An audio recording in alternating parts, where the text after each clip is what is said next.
Hello everyone. सो आज के session में हम ये जानेंगे कि IBGIO 2025 के लिए कि जनरल मेंटल एबिलिटी का एनालिसिस जो 25 क्वेश्चंस आप लोगों के एग्जाम में पूछे जाएंगे वो किस हिसाब से पूछे जाएंगे और वो हम कैसे हम यहाँ पर निकाल पाएंगे कि कौन से टॉपिक से कितने क्वेश्चन आए थे। हम प्रीवियस ईयर क्वेश्चन पेपर के बारे में बात करेंगे जो IBGIO 2023 के पेपर का पूरा हम एनालिसिस लेकर आए हैं, जहां पर बेटा जनरल मेंटल एबिलिटी में सबसे ज्यादा जो क्वेश्चंस आते हैं और वही एग्जाम्स में जो होता है वो बेटा क्या होता है, मेन गेम चेंजर होता है।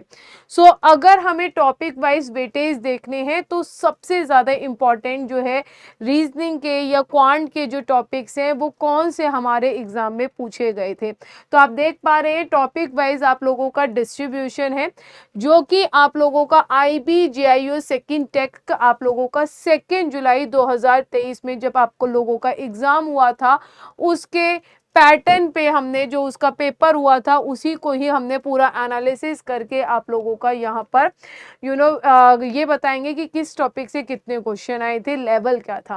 एनालॉजी से बेटा आपका एक क्वेश्चन पूछा गया था, ज़्यादा मुश्किल नहीं था, वो भी लेटर एनालॉजी से क्वेश्चन था, आसान क्वेश्चन था, ईजिली हम डिफरेंस से क्वेश्चन को सॉल्व कर पा रहे थे। क्लासिफिकेशन से भी हमारा एक ही क्वेश्चन जो है वो एग्जाम में पूछा गया था। सीरीज से 2 क्वेश्चन थे, नंबर सीरीज से क्वेश्चन थे, इजी सीरीज थी, मुश्किल नहीं थी, क्रैक कर सकते हैं यदि आपने प्रैक्टिस करी होगी तो।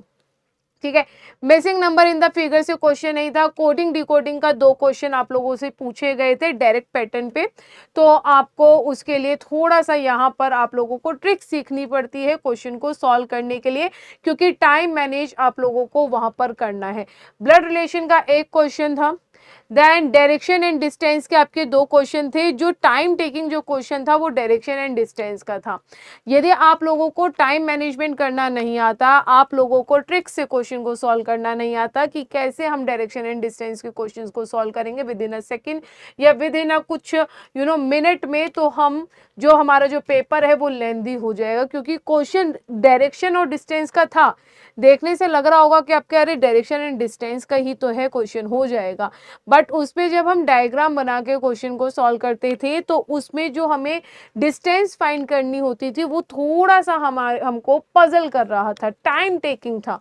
तो उसको कम करने के लिए कि हम ऐसे क्वेश्चंस को कैसे सॉल्व करें वो सब हम आप लोगों को अपनी क्लासेस में सिखाते हैं। और यदि किसी ने अभी तक IBGIO का 2023 में जो आप लोगों का पेपर हुआ था वो मैंने डिस्कस किया था, आपको हमारे इसी यूट्यूब चैनल की वीडियोस में मिल जाएगा, लाइव क्लासेस में मिल जाएगा, आप उसको देख लेना।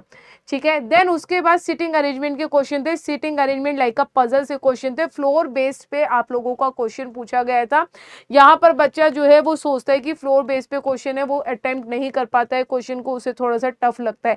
लेकिन आप ऐसे, क्योंकि जो क्वेश्चंस पूछे गए थे IBGIO में वो आपके थोड़े से पैराग्राफ लेंदी क्वेश्चन थे जिनको पढ़कर आप लोगों को सॉल्व करना था, लेकिन कुछ क्वेश्चंस की मैंने ट्रिक्स आप लोगों को बताई हैं। तो यदि हम उन ट्रिक्स को अप्लाई करते हैं, चाहे वो पजल का क्वेश्चन हो चाहे वो सिटिंग अरेंजमेंट के क्वेश्चन हो, उनमें आप लोगों को हेल्प मिलती है, क्वेश्चन जो है वो आसानी से सॉल्व हो जाता है, ज्यादा टाइम आप लोग नहीं लेते हो। क्लॉक एंड कैलेंडर से यदि मैं बात करती हूँ तो कैलेंडर का एक क्वेश्चन था, उसकी ट्रिक होती है, वो भी मैं आप लोगों को बताऊंगी जब आप लोग क्लासेस को देखोगे। वेन डायग्राम से क्वेश्चन नहीं था, रैंकिंग अरेंजमेंट से क्वेश्चन नहीं था, काउंटिंग ऑफ फिगर्स का आपका क्वेश्चन नहीं था, सिलॉक्स के 2 क्वेश्चन थे, इजी क्वेश्चन थे, बस आप लोगों को यदि सिलॉक्स आता है तो आप उन क्वेश्चंस को सॉल्व कर सकते हैं। स्टेटमेंट एंड कंक्लूजन से क्वेश्चन था, एक पैराग्राफ गिवन था जहां पर आपको बताना है उसका कंक्लूड, आपको बताना है कि कंक्लूजन क्या होगा।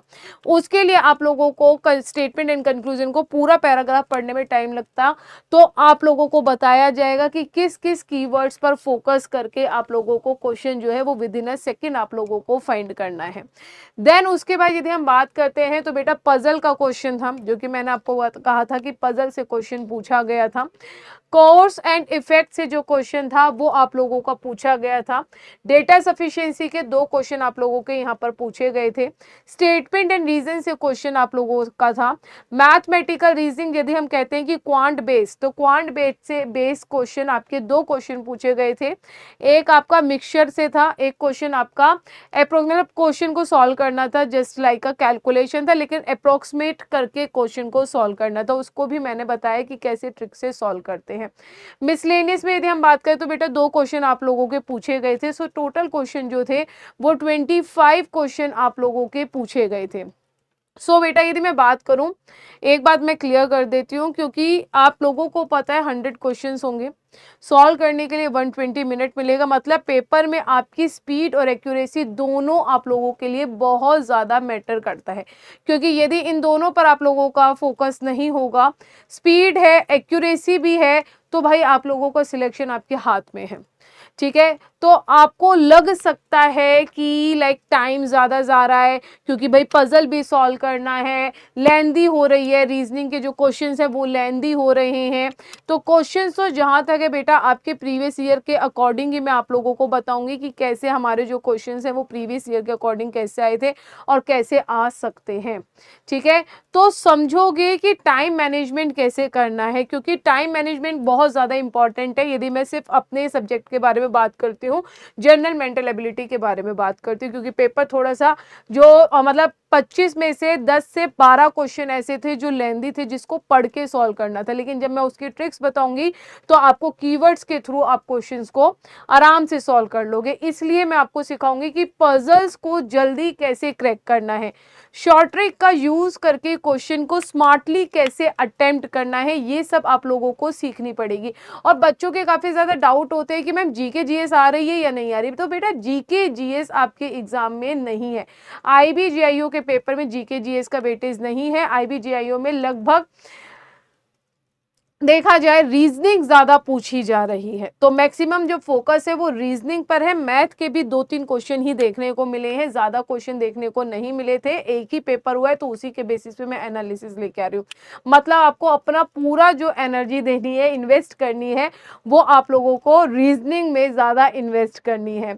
यदि मैं बेटा आईबी के फायदे के बारे में बात करती हूँ तो आपको पता है कि आप लोग सब एसएससी जेई और आरआरबी जेई तो देते ही देते हो, अच्छी बात है, वो भी बहुत अच्छी पोस्ट है। लेकिन आईबी एक अपने आप में एक प्रेस्टिजियस जॉब है आप लोगों की। बेटा प्रेस्टिजियस जॉब इसलिए, सिक्योर करियर भी, सिक्योर करियर आपका सब में है, लेकिन आईबी का नाम सुन के ऐसा एक गर्व होता है, क्योंकि इंटेलिजेंस जो ब्यूरो की जो जॉब होती है वो एक अलग ही रिस्पेक्ट और प्राइड देती है।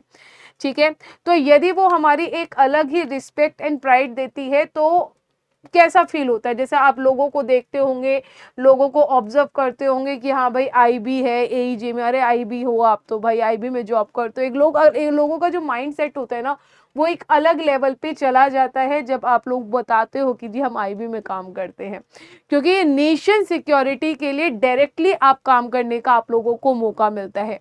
ग्रोथ भी होती है, स्टेबिलिटी तो है ही, और साथ के साथ एक यूनिक आइडेंटिटी जो होती है वो भी आप लोगों की यहाँ पर क्या होती है बेटा, आप देखते हो कि यूनिक एक आइडेंटिटी है।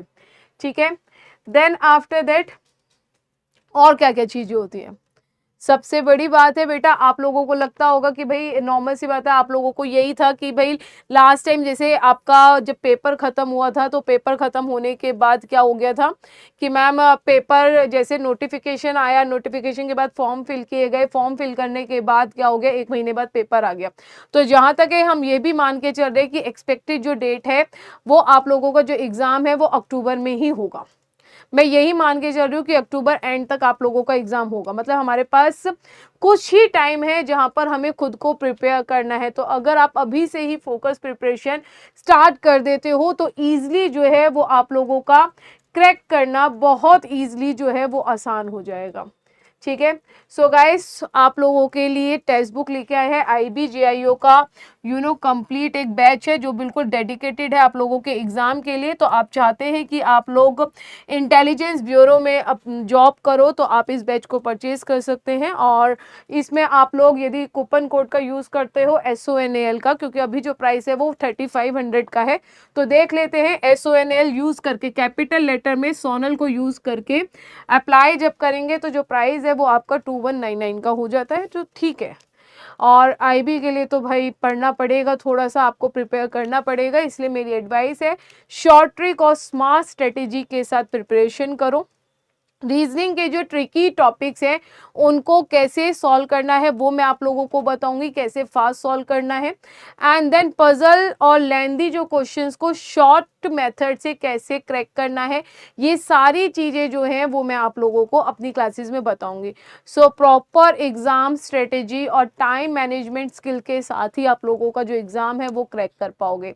तो अभी अपना फोकस क्लियर करो, एनरोल करना है, बिल्कुल करना पड़ेगा क्योंकि एग्ज़ाम क्रैक करना है, और अपनी प्रिपरेशन को एक ऐसी स्ट्रॉन्ग डायरेक्शन दो, क्योंकि IBJIO एक जॉब नहीं है बल्कि एक प्रेस्टिजियस करियर एंड और प्राउड रिस्पॉन्सिबिलिटीज है।